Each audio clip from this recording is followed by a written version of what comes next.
Sa mga breastfeeding mom dyan na naghahanap ng mga lactation treats, lactation cookies, isa itong Boobie Bites. Ang recommend ko sa inyo, Boobie Bites Milk Booster, trusted by mom. So, ganito po yung laman niya. This is assorted. Meron siyang 10 pieces na different cookies, different lactation cookies. Ayan, sample natin. Meron siyang mga red, ayan, red velvet, this one. So, parang mga oats lang din siya. This one, masarap din to. Ito naman parang dark choco.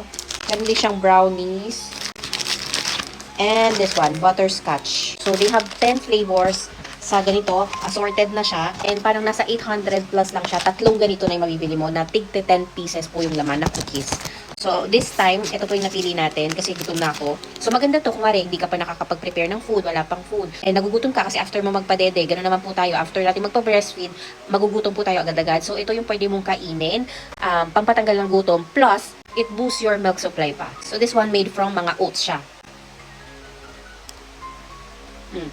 Ito po kagandahan sa kanya, oh. Meron pa siyang chocolate sa loob.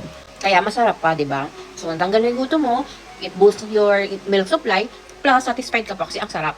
Actually, lahat ng cookies nila may filling sa loob. Kaya talagang tanggal yung gutom mo dahil sa chocolate.